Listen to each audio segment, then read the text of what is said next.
अर्थसंकल्पीय अधिवेशनाचं सूप वाजले. आपल्यासोबत राज्याचे आरोग्यमंत्री प्रकाश आंबेडकर आहेत. सर, काय सांगा, अर्थसंकल्पीय अधिवेशनाचं आज सूप वाजलं, एकूणच काय सांगा? राज्याच्या एकूणच विकासासाठी या अर्थसंकल्प अधिवेशनाला खूप महत्त्व आहे.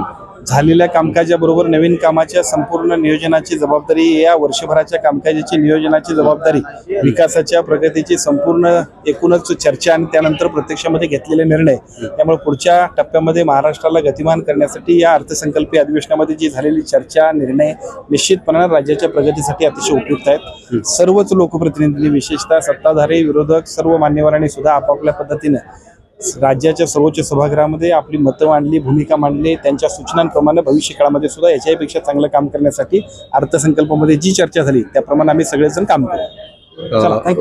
अशोक खरात सारख्या बंधुबाबाच्या संपर्कामध्ये महिलांनी खास करून येऊ नये, याच्यासाठी राज्यातल्या महिलांना आव्हान काय? अशोक खरातच नव्हे, आपण अशा चुकीच्या लोकांच्या संपर्कात किंवा अशा पद्धतीच्या गोष्टींकडे जाऊच नये, यासाठी सर्वांनीच पथ्य पाळलं पाहिजे. एखादा माणूस दोषी दिसला की आपण सगळेजण म्हणतोय, पण आपण सगळ्यांनी सुद्धा आपण कुणाला नतमस्तक करा, देवासमोर पाया पडा.